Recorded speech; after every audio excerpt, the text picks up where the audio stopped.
Okay. So we have this. We have this application, this MVC application, but maybe it was very cool because we developed a normal JavaScript application, but there was a little inconvenience. I don't know if you noticed. Did you notice? Is that it took around 5 seconds to compile. Okay, so it's not bad. But we are compiling a single file, but we are compiling in 5 seconds. It's not bad, but we are in JavaScript world, and we are saying that we want to be as close as possible. We want to have the full JavaScript development experience. Okay, and the JavaScript developers, they just create something, refresh, and they are done. Okay, so they don't need to wait 5 seconds until their code compiles. So this is the price that we have to pay to use Fable and F# and all the cool features. So maybe not. Maybe we don't have to pay this price. Because? So who will pay? It will be the compiler, the machine, okay? We don't want to wait. It will be the machine that we will tell them to be watching all the time, be watching to all our changes, and take care of recompiling everything by themselves. Like in a TypeScript.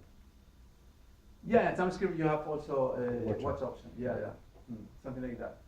Because actually the problem with these 5 seconds, most of them, is like a warm up by the F# compiler.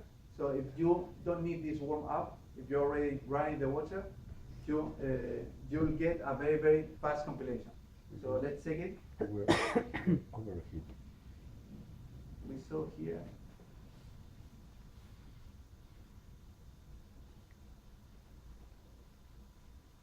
Okay, in the options, we have this watch option, okay? So let's try to compile again with this.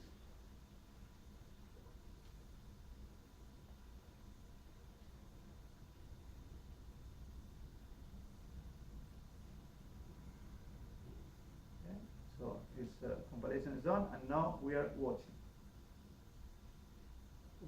Let's run the server from here. The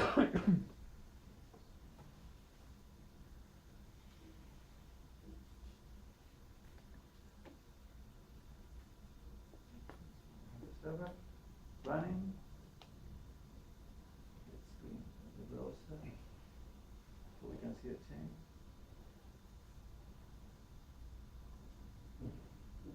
So let's say, for example, we are going to change the filter.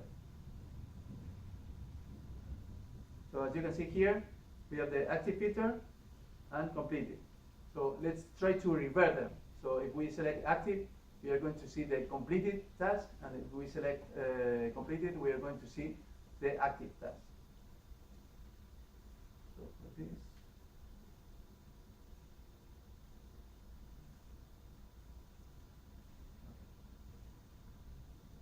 So you can see here that we are using the simple dictionary with the filters, because this is going to be like this is how our router works.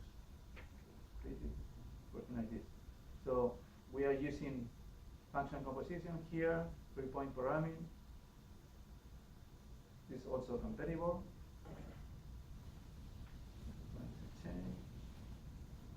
And if you notice, it's already compiled. We just need to refresh. And okay, as you can see, it's already working.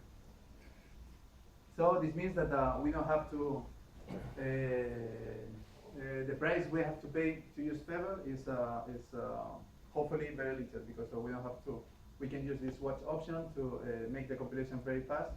And as you can see, we can use all the JavaScript methods, the libraries. So this the experience is very close to the full JavaScript development experience, only with all the F# cool features. Yeah. Which language did you use to develop Fable? Which language? Yeah. So the core compiler is made in F#, but there is also a Node part, mainly for I already said that I'm parsing the command line arguments using using Node, using a Node library, and also I'm calling Babel using Node because I was exploring, there's this library edge.js to call Node from .NET code, but it's not working in Mac and Linux, so I couldn't use it. So right now it's starting as a Node application, and then the Node application is creating a process to call the F-sharp code. So you have to have a .NET framework anyway. You have to have a mono in Mac and to compile. Okay, the final user doesn't need to have any .NET. So if, for example, in the console application, if you compile it to this, what we were saying about the benefits. So if you compile it to Node, you send it to another user, and the user only needs to have Node. Or if it's a browser application, it only needs to have a browser, which everybody does at the moment. So. Do you have plans to like bootstrap the compiler in JavaScript so the user doesn't need to install it? Yeah. The idea is to, this dream is to use Fable to compile the F-sharp compiler to JavaScript, so it could be used to in the browser, like for example JavaScript directly. We had an online repo, but it was working, sending everything to a server and then compiling there. It should be possible, but let's see. I know it's pretty complicated, the F-sharp compiler. I don't know it very well. I'm using it, but I don't know. And then you have a good test case, right? Sorry? Then you have a good test case. Yeah, of course, it would be great. I think OCaml is doing the same. OCaml is compiling to JavaScript, and then they use this to compile the OCaml compiler to JavaScript, and they can compile it there. So just like TypeScript. Yes, I think because now they have something to compile things on the fly. You don't need a file. You don't need a operating system with files. But I need to check a bit more. But it will be great if we can compile the F-sharp compiler to JavaScript. So please. GHC.js does the same thing. Sorry? GHC.js, Haskell. It's a Haskell to JavaScript, using core Haskell as the intermediate. Does the same thing. So pretty much everybody's got one now. That's the reason the abstract of the talk was saying that maybe it can be that there are many compilers to JavaScript. If Sharp already has 3 or 4, because we have Fable, we have WebSharper, we have TypeScript. So you didn't mention why not use WebSharper? I don't know WebSharper. I haven't used WebSharper myself, but WebSharper is a different approach because WebSharper they have the server, they have the way to create the UI applications. You have the full package. Okay, so you have to do things their way. So this is great if you want to do it this way, but in the case of Fable, this use case is just if you want to compile to very plain JavaScript. Right. Okay, because in this case, you don't have anything. You don't have. You have to select the tools and the framework you want to use by yourself, which can be a good thing or a bad thing. You can pull off multi-threading, right? In Fable? Yeah. No, we don't have. We have a Zinc, but we don't have multi-threading because JavaScript is single thread. So right, but we can use web workers. Right. I was exploring the possibility to translate the mailbox processor to web worker. It's not done yet, but it could be a possibility. But you can use there are JavaScript libraries to use web workers very easily. So it will be possible to use them from F-sharp. So on that topic, it's there's Edge.js as well, which I think is not quite a JavaScript compiler per se, but it's more interoperability. Kind of you can use DLLs in Node applications and vice versa. Is how I understood it, although I haven't looked at it in that much detail. The idea is that you just use JavaScript code directly from your .NET code, not the application, and vice versa. Right. But it was not possible for in Mac. We can have a look.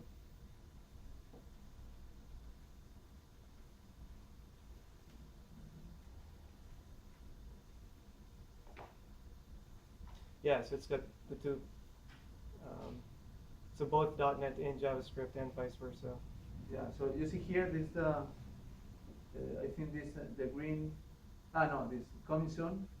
Okay. So this means that you cannot use Node from the CLR in Linux or OS X, Yeah. which is what I needed because I'm developing now with a Mac. So I couldn't use it .js. So right now it's just two different processes, but it's working fine. So I think it's also more or less easy to call to spawn a child process from Node.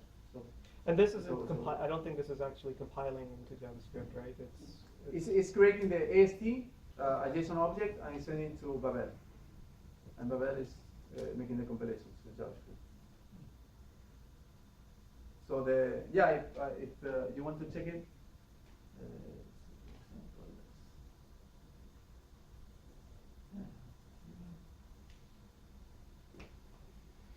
so let's take this is an example to compile this code 1+1 directly from Fable.js. You run this running. Okay. So Visual Studio Code you can debug with it. It's been I developed the whole project with Visual Studio Code, Ion AD. So this is what for example for 1+1 this is what is being generated.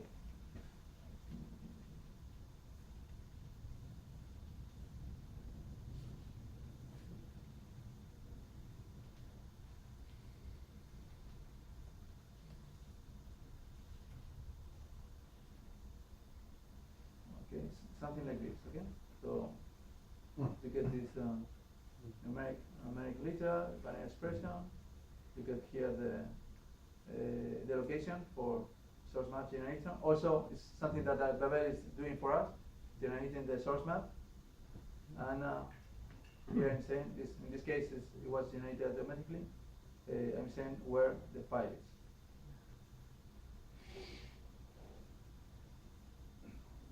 Okay, so Vue is cool, but nowadays everything is about React. So let's This month. this month, yeah, next month it will be another different thing. I know. It's drives me crazy, but I have to create a sample React sample application this month. Next month will be anything else. So let's check here.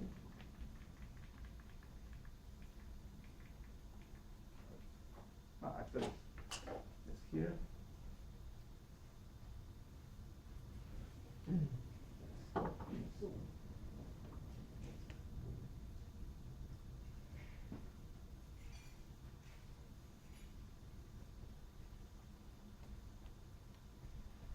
Okay, so here things are going to be a bit more complicated because we are going to use an isomorphic application, if you must, that in the sense that we are going to use the server side, also in Node, and the client side.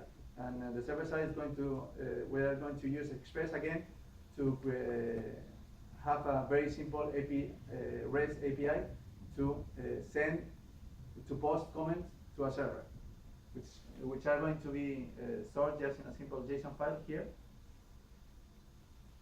So you can see here that in this case we have our F# code to have it more in a tedious way. We have it in an src directory. We have server. Okay. We have the models file, which is shared between the server and the client. In this case, very simple. It's just the comment. Okay. And we have the client side here. Do you know a bit how React works? It's all about components. And the funny thing about React is that Facebook developed React, okay? And no, it's not. This is, yeah. Can you write in Japanese? Yeah.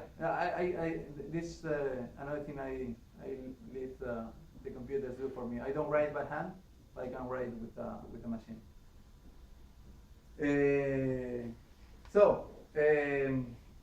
It's very funny because React's the Facebook team say, okay, we are going to put our templates into JavaScript. And they say, for this, we need a DSL, right? We need a domain-specific language. So what they did, they had to create a new language, okay? New language inside JavaScript. So, and then again, you need to learn new semantics, you have to develop new tooling, and this also a bit of cognitive load for us. F-sharp is a very powerful and flexible language, which means that we can create this DSL directly in the language. So as you can see here, this is just the React tutorial.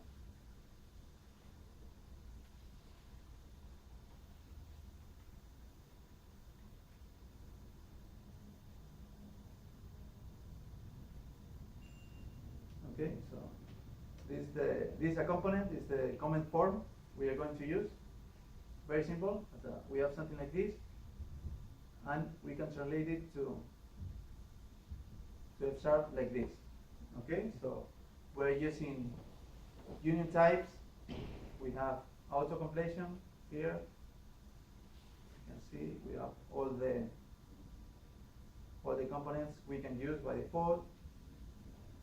We have spell checking. We have type checking. So we can use all the benefits of the F-sharp compiler directly with a DSL.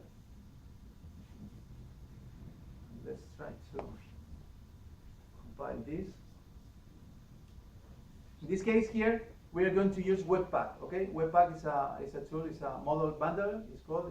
It's a tool to, because you saw in the view example that we have all the dependencies directly in the HTML, which can get very, very messy when we have several dependencies. We have to change, and we have to edit the HTML file all the time. So we want a tool like a Webpack to do this for us, and it's also going to bundle everything in a single file that we can upload to our application or to our server, and everything is done for us. So here, the index HTML is much, much simpler. Okay.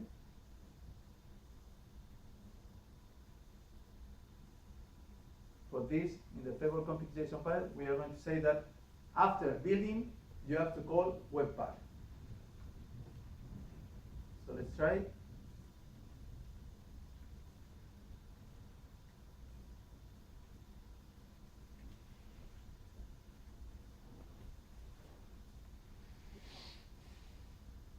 So 5 seconds to wait. Too long, yeah, too long, yeah, okay, yeah, forget about it. It's too long, the 5 seconds every time spent in our life. They add up, so at the end, yeah, it's like we are losing. Okay, but Well, it means you can get up and do something for 5 seconds. yeah. Like you should stand up, or You get some circulation going. You can stretch. Yeah.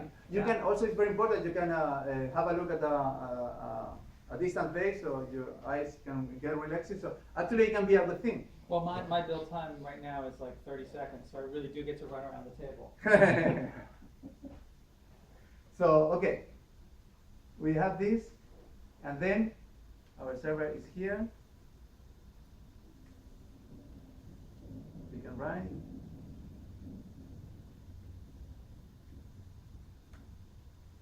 Okay, so it's as you can see, it's very simple, nothing fancy, no colors, no good design, anything, but at least it's working. We have markdown, we can have links, we can have bold words in our comments.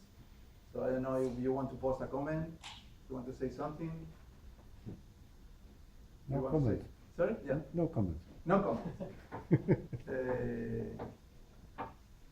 Anonymous. No comments. We have here, and if we open a different browser, we also have it here, okay? Because we have it in our server.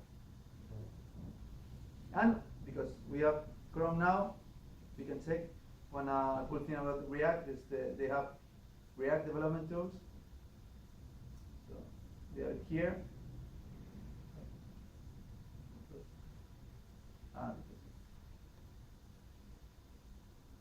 Yeah, because it's pulling the server every 2 seconds, and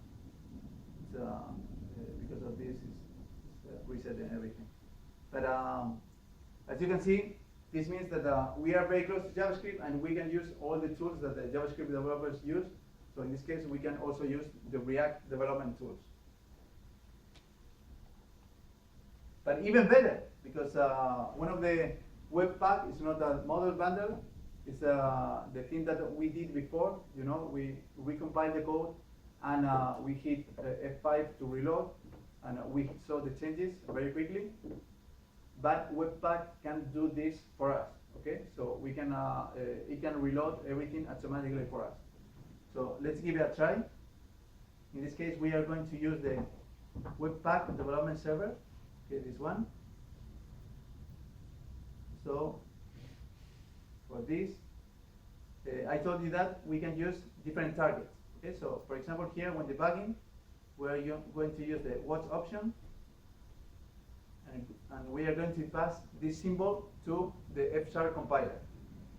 So if you have noticed here, we have this compiler directive and if directive, and if we are passing the debug symbol, we're going to have this code, which means that we are going to run the Webpack development server, which is going to bundle all the models and refresh the browser for us. Let's give it a try. Let's stop the server. Again, Fable. We can tap it like this, target debug, or just see this shortcut.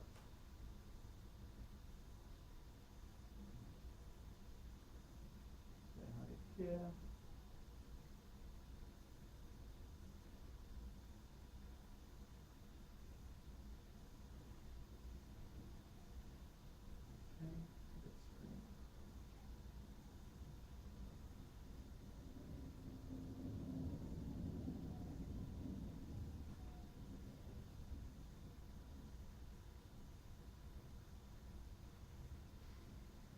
So for example, let's put something in front of all the comments.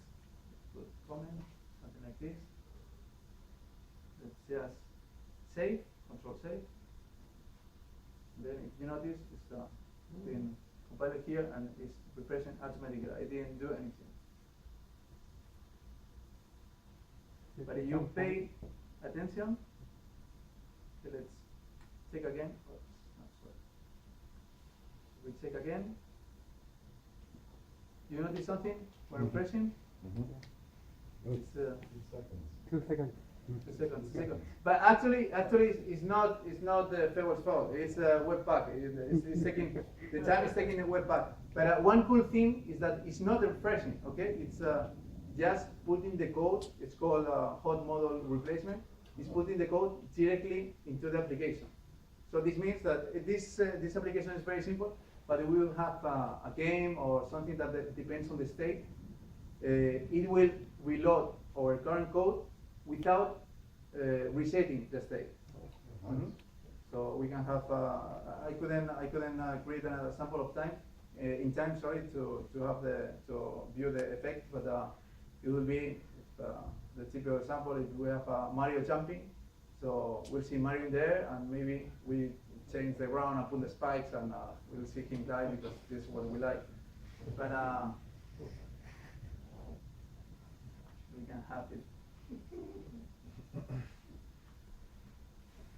You see here, this is the browser console. If we do the same,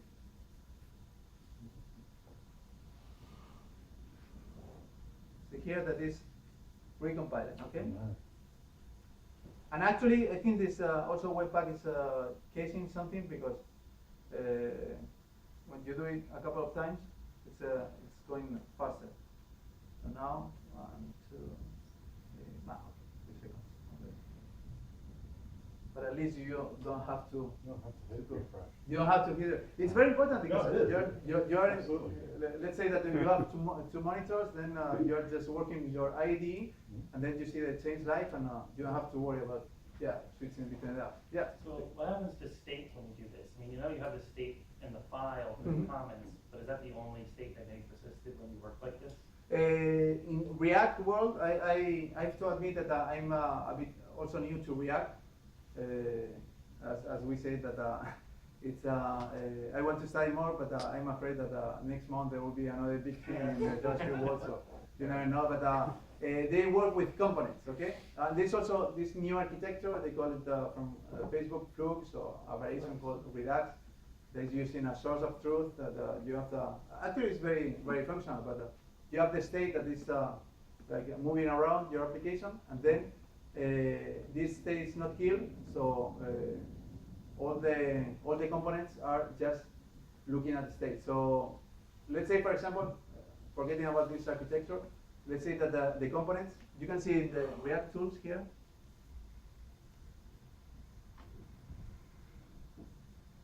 Okay, the components have, you see here, in this case, we don't have any components.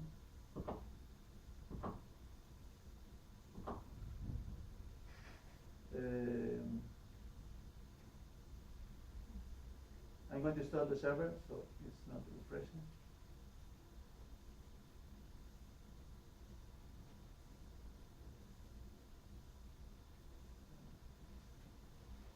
There was one with components.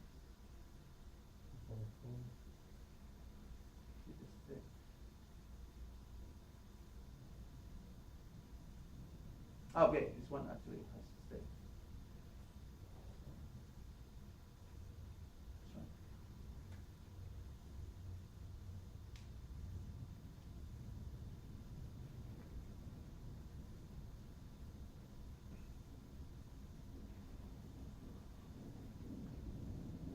Okay, so we have the state here, and then we change this because it's polling all the time. So let's try without polling.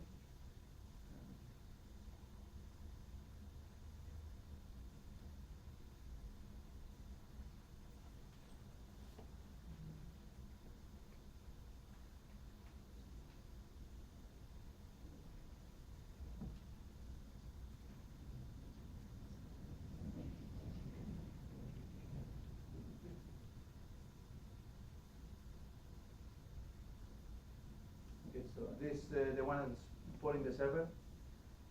So we're going to try it again.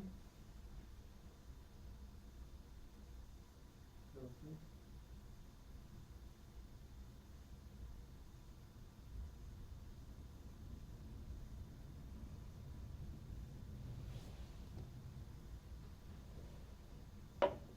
Okay.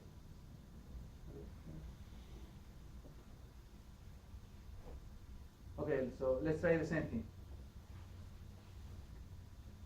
This is our state. We can set the state from here. We can say git count, git wrap. Okay, so the state has changed. But at the same time, we are just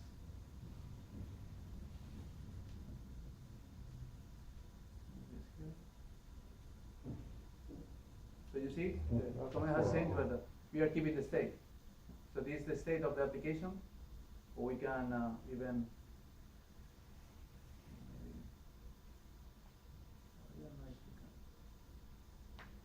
I don't know how to delete one on the children, but the thing is that you can play with this, you can play with the state, and the code is actually two different things. So it's, let's say, you are trying an application, a formulary, and you have there the user is input is writing data.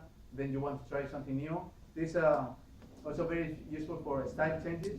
That you're changing style, and you don't want the form to refresh every time and delete all the data. So you want to keep everything there. So it's also can be used. the virtual DOM engine that's built in it as well, so it doesn't have to like refresh the entire DOM. It just can figure out the diff between the changes that were made. Yeah, this is also very complicated. It's a lot of magic involved, but it's done by Webpack. Okay, so Webpack also has a method to check the models, to check how to insert the code directly into your application. But the good thing about this is that we can use, because Fable is using ECMAScript 6 modules, they can be compiled to standard JavaScript modes, so the Webpack understands what you are trying to do.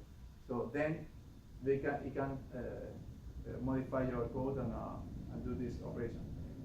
Also, this also in Webpack 2 is in beta version. I'm not using it at the moment, but it will be possible to do some tree shaking, which means that the code that you are not using, for example, let's say that you have a very big library, but you are also using only 1/3 of it.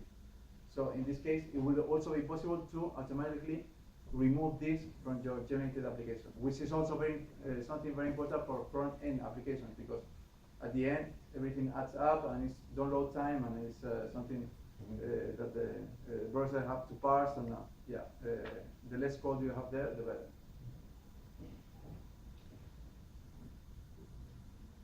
So these are the demos for today. We can finish having a quick look at the table in numbers. So currently we are in beta version. The reason is that I want to have some users feedback. So there are still some things changing a bit, and it is the time for you to give your opinion, to give your feedback, so we can change everything. And then when we release 1.0, it will be a time to make everything things more stable and not making breaking changes, because in this case we'll be following semantic versioning, and any breaking change will have to be version 2.0. Okay, and I don't want to. You started this 4 months ago? 4 months ago, yeah. Oh. It's, Did you work on full time or just on your weekend? The thing, sleeping is overrated, so especially the first months was very little sleeping. So I also have this my work with Toggle. So fortunately it's a remote company, so there are things that I don't have to do in the sense that I don't have to commute to the office. Okay, so, and I don't have a boss taking over my shoulder. We don't know what we're talking about. It was a bit tough at the moment, so now it's a bit more stabilized. But the truth is that I was contributing to FunScript, so I got also a lot of experience. So I didn't start from scratch, and I started from scratch, but I didn't start from nothing. And also the good thing is that because I'm using F# compiler and Babel, they do a lot of work for me. So for us, yes. FunScript, it is a script for the functional, or what is this FunScript? FunScript is still there. It's only not very active at the moment. It was very similar. It was a compiler from F# to JavaScript, but the approach was different. It was using code quotation. So one of the reasons to use code quotation is that this API from the F# compiler wasn't available at the moment. This API exposing the AST. And also Babel wasn't available at the moment. So things were doing differently, and they were using modules, or mostly because it didn't exist at the time, 1 or 2 years ago. But the good thing about this is that you are compiling to very, very standard JavaScript code to modules, so you can use these tools like a Webpack. The approach is a bit different. So FunScript, you also have maybe more semantics, in the sense that you have the generics, you have the reflection, but at the cost of having a very, very huge JavaScript code. And also it was like I can show it to you. Do you know Thomas Petrusek, right? Yeah. Of course. Okay. Who doesn't? So he recently, of course. This, my joke is always that if you are going to, if you want to learn F#, get used to Thomas Pet's face because you are going to see it a lot. So, but he recently his thesis, he made an interactive application with it. So I hope I can find it.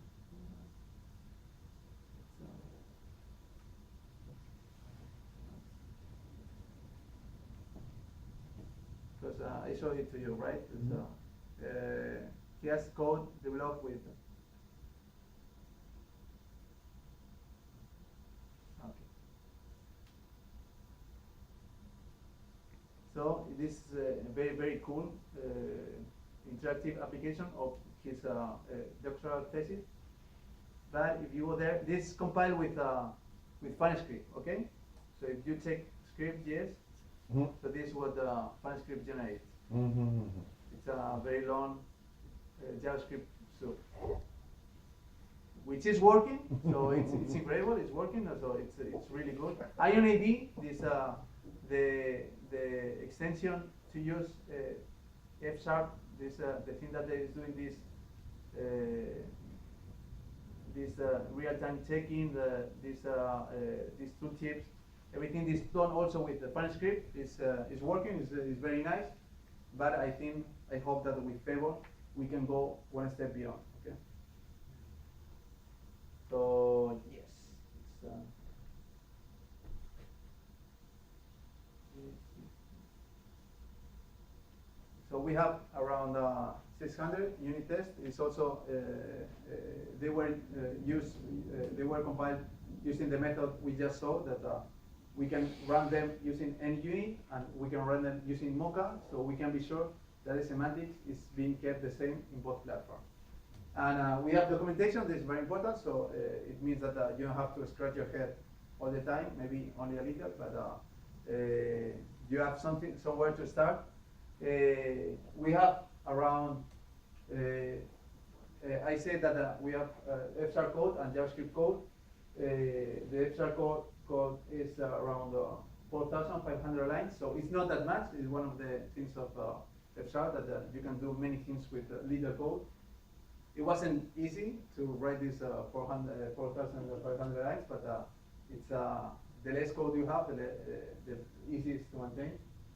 But this 4 months of development, we are now in F# project. We have this, which, as I said, compared to JavaScript project is nothing, but in F# is very good. We have now 180 stars, so I hope after this presentation I can get a bit more. And we have 6 packages in NPM. We had 2,500 downloads last month, and we are expecting 10,000 users and 1 million downloads by the end of the year. And these figures have been completely made up, so but I hope they can come true. So now, with as a conclusion, with F# you can do these front-end applications, you can do Node applications, you can do mobile applications with Xamarin, you can do mobile applications with I didn't do them yet, but they should be possible with Apache Cordova or React Native, the same way we have done this sample. Soon also universal window platforms application. You can use also Electron, which is the tool that Atom or Visual Studio Code are using to create the desktop app. So this should be possible as well. You can do server programming, Node applications, Swap, SP.NET.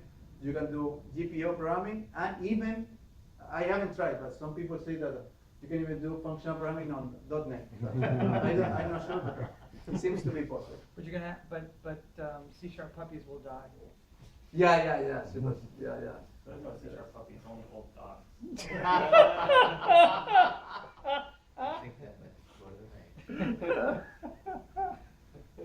But anyways, C#7 is coming. Is taking all the F# features. So yeah, when C#7 is there, we cannot use F# anymore. It will be forbidden. It will probably be banned by Microsoft. So anyway, let's try to use the time we have left.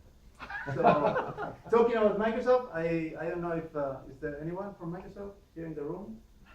No, not anymore. So I also had a message from Microsoft. I don't know, maybe you can, if you know someone, you can tell it.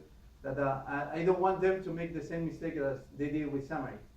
So they can buy Fable now and they can save a few.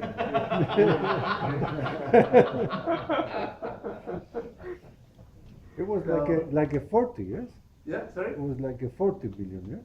I don't know, but I guess it was much more expensive than if they did it 4 years ago or something like that. Yeah, when they started, like 5 years ago. Mhm. So thanks a lot for listening, and yeah, I'm open for questions. Yeah, see. So, well, what are you doing next with it? What do you want to have on Fable? Yeah, I think that, now it's getting stable, so yeah, I think this is the phase that I expecting to get the user feedback to see if actually there are many things that I had a different idea at the moment, and then I got very good feedback from users, so I could change some things. And also, for example, the reference, the project reference, I completely forgot about it, and it's because right now I'm working with Visual Studio Code in a very simple example. And one user told me, and I implemented it, and it's very good that I implemented it at the time, because then maybe later it will be much more difficult. And yeah, if you, what I'm expecting to do is to have some applications, some user cases, and then release also more tutorials, more documentation, and then releasing something. Maybe yeah, type providers. And things like this. Also, the TypeScript to Fable parser needs to be improved, but it's really difficult. I don't know if there's some TypeScript expert here in the room, because I would like to talk to him or her. So, because TypeScript, they have kind of reflection system. It's very cool. They also have compiler services, but it's really, really difficult to use. So some people they tell me, okay, I want this, but I don't want to use Babel. I want to use TypeScript. And I say, yeah, because I show you the documentation for Babel, right? So this it was very easy to implement. But first, TypeScript documentation, this syntax tree documentation, it doesn't exist. You have to go to the code, and it's also, I don't know, it's like 3 times as many things that you need to take care of. So. Yeah, I'm struggling with this at the moment. But the thing is that you have all these definition files.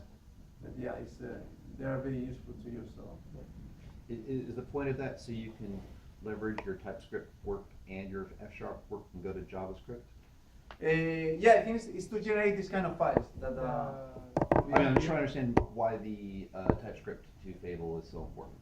Because then you can generate this file like we have right now, for example, this import here. We have React, for example. Yeah, we have. Do you write it by hand? No, I have I took the definition file from the definitive type, the TypeScript repository, and then I generated automatically using the parser, and then I modified by hand some things. So this is basically just for people who don't like F# and they do like TypeScript. No. It's so you can use all the static methods. So because so we are here. So for example, with the express sample, in this case, because we have this, okay, we can do something like this. So we can have get. So now this we have all the definitions here, all the methods. If we don't have this, file, we'll have to use only dynamic programming. So we don't have static type checking, we don't have auto completion.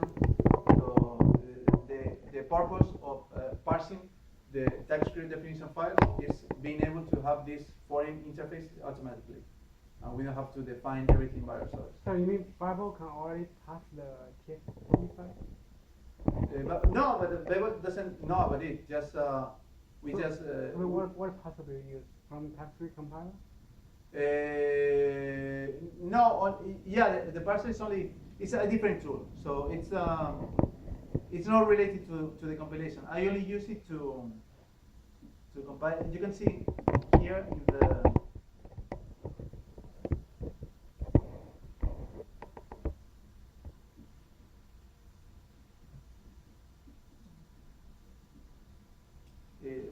page you have a bit more explanation about this, but basically it's just you can take the TypeScript definition file, and then you can generate the foreign interfaces.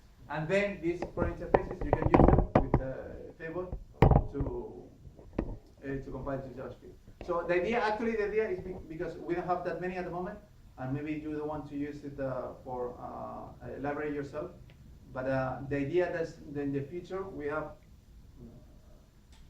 already these libraries for we have already this foreign interface definition for most of the most commonly used libraries, and then you don't even need to worry about this. You just go to npm, you download the definition, the foreign interface, and then you just use it.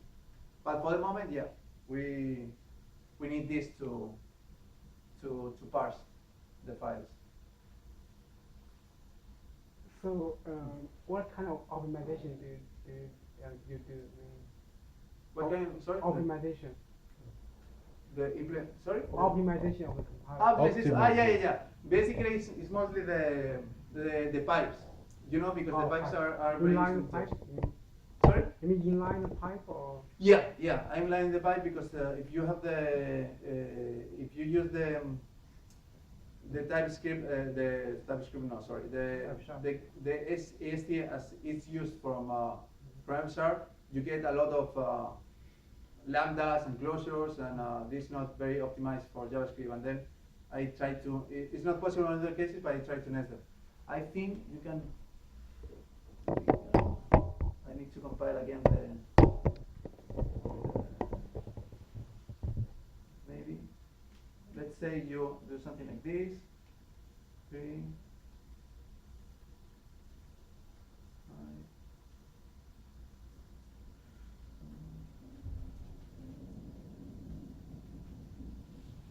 Okay, let's say we do this.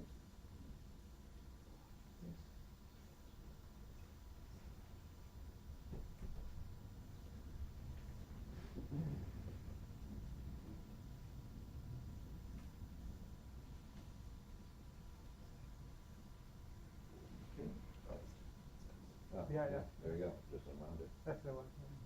Yeah. It's just so it can be easier to see. So you see it's here. If Well, you can go a little further. I mean, just get a constant. constant, what? Because it's all constant, like the. Yeah, but because in the fsharp code is everything is constant. So. Yeah. I mean, you can just get the real value. Not He yeah. wants the variables, not the dot constant. Once the constant's folded. yeah, constant value. Where do you mean So the expression Compiler is where will is just well be a single compute. number, just calculate the number, put the number in. Yeah. This And then- it could be possible. So, for example, in the It's the next feature. It's a UX pull request, right? yeah. There you go. Can be better. 13 contributors. I was thinking about this, but the thing is that most of the times you don't need. I was thinking about it, but it's not a very common use case. So, but it's really possible. Yeah, if you want to, you can do some operations already in the. Choice. But let's. Yeah, by the way, could you write a plugin? Does the plugin allow you to basically go over to AST and replace what you want? So, for example, what would you like to? I have a plugin. We have some like hooks during the compilation process, and at the moment I can add more, but at the moment I only have for core replacements and for when you are defining a member of a module or a class, and it will be possible to add a hook when you are compiling an expression, but I didn't check, but I'm afraid that it will be too much overhead because you are compiling expression all the time. So if you have to check all the plugins all the time, it could be. But right now we have the core replacement. So for example, the any unit USO, we have the assert are equal. So this is done with a compiler. In this case, you can either a compiler, sorry, a plugin. So you have it here. So you see this replace plugin, so replace. So when I see a method with this owner, I'm just going to change like this, okay? You have a small guide about how to create a plugin, also here. Okay, this is a tutorial to create your own plugin. The documentation is impressive. Yeah. Impressive, no, it's, but it's important to do, yeah, it's You did it? of course. Yeah. I'm sleeping now, but yeah, It's there catching up. There was a couple of months with very little sleeping. Yeah. I survived, but it's not a recommended practice. Okay, so yeah, there's a bit of controversy with sleeping and programming, and I don't want to brag about the fact that I was sleeping that night. So, but yeah, it has to be like that. I wanted to show you, I wanted to recompile the project without using this, okay? Which is the one that is making the compilation, Mm-hmm. okay? So let's give it a try.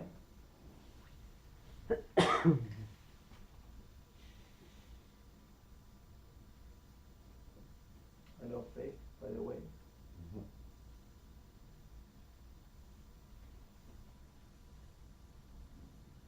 see the extra compiler is looking on that table. So maybe you should improve it. No. This compiler is enough for me. I contribute very, very small contribution with because I for the AST generation there were a couple of bugs and I contributed a very little thing, but I leave this in the hands of the genius, which is Don Syme and company. And Don Syme has been very helpful. I think one of the things I love from F-sharp is the community, and also the fact that Don Syme is there and he cares so much for all the F-sharp projects. And also one of the things that I feel more impressed about is that I went to London to talk about TypeScript. I was just contributing. I was not doing anything important, but Don Syme came to my talk and he was listening to me. So yeah, he's been giving great support also. So let's check it as again. Let's have a look at the generated code. And it's the same because I've done something wrong.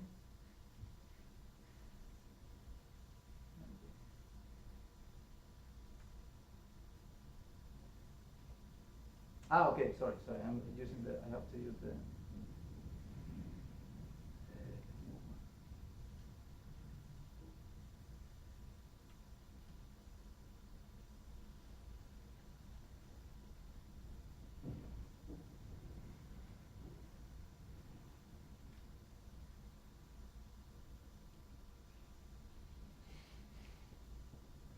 use it here. This is what you get if you don't have this optimization. So I'm not sure if ultimately the JavaScript compiler in the V8, for example, can erase this, but I think it's better if you erase this in the moment of compilation and then just, for example, TypeScript is not doing this. So this is one of the reasons that the code generated by TypeScript is so long, because it's doing this for all the pipes. A little piece of code. There are a little bit of code in active patterns. It's also why active patterns are so great, but there's more code behind. So It looks like here. a little, but it's bigger. Yeah, it's here. It's lambda, which at the same time is using other active patterns, and you have here And yeah, I promise this part is not very well documented in the F-sharp compiler services, and I had to do it with a lot of trial and error, but it's working. So yeah. So become proficient in the shop writing this code. Yeah, of course, I've learned a lot. This is one of the reasons to do open source, because you can learn a lot. So. Any more questions? Yeah, please. Are you able to use React extensions for this or not? React extension? It's possible. Actually, this was for FineScript. There was one thing done that was very nice about solution. You know, there is for .NET there is an extension to use reactive extensions in a more F-sharp manner, and you could use it and then compile to reactive extensions for JavaScript. So you use the native JavaScript version. Yeah, in FineScript, we don't have it yet. But what we have is we have observables, which is the observables from the F-sharp core library, and yeah, for many cases this is just enough, because one of the things of a reactive extension is that you get in a multi-threaded environment, you get schedulers and many useful things, but in JavaScript you don't need this. So for me, most of the time, it's enough with the observables from the F-sharp core library, and this come already out of the box. Okay. So if you want reactive extensions, you can use the reactive extension library, but it's true that because they use Fluent APIs in JavaScript, it's not that good to use in F-sharp from F-sharp, but you can. It won't be that difficult to create just a middle layer too. So have you tried it with like computation expressions or? Yeah. It's a computation expression work. This we have here the documentation here. We have the compatibility, okay, and there are still some here. Okay, very simple. I still need to add some tests, but I added recently last week, I think. That's for the computation expression. It's here. So I assume you have observable sequence. Oh, you have async working too? Yeah, sync is working. It's working out of the box. Yeah, it's working. Wow. Single threaded, Simply right? works, So you're very saying. Yeah, but the thing is that you have, for example, you have the JavaScript single threaded, but there are asynchronous APIs. So, for example, you can call and you launch an AJAX request, and then this is going to be asynchronous. So you can use async for that. Well, I think ES7 even introduces the async await keywords, which are maybe not an exact mapping, but very close to what. Yeah, this the async await the way they are using if you want to have a look, for example, I was using a lot this the REPL from Babel. They have the.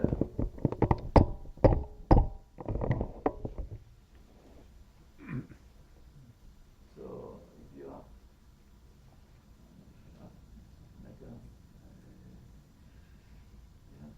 I don't remember. I think it's very similar to.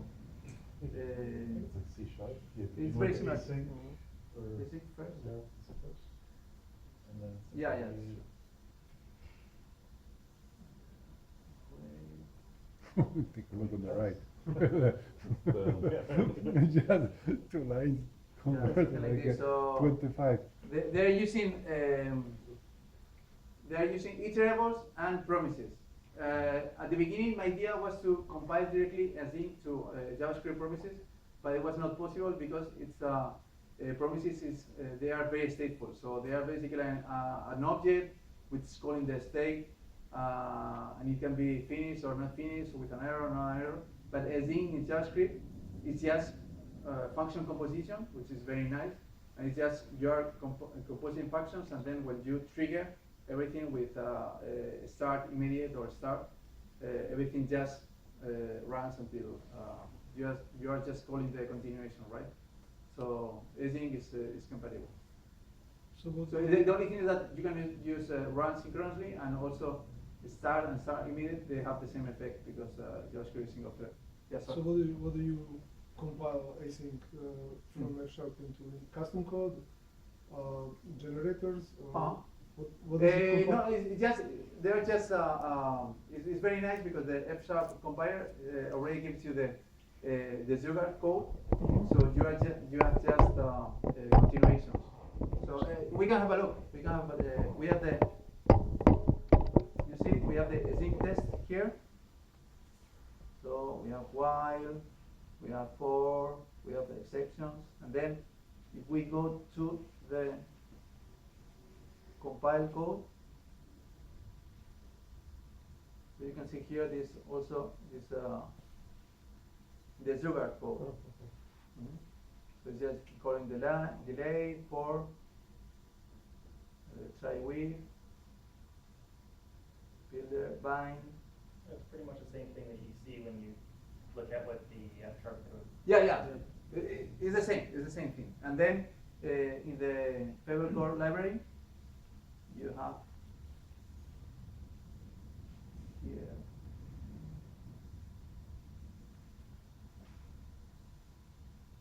Okay, so you have here the bind, combine, delay, for. So it's just F-sharp compiler was doing just calling the functions in the computation expression. And then, as you can see here, we can define our own computation expression easily. We can use measure units of measure here as well. These are erased, okay? Right. So these are not happening in the compiled JavaScript code, but it's good because you have the static checking, but you don't have any performance in any performance penalty. And also, all this code can be absolutely compatible with native JavaScript engine.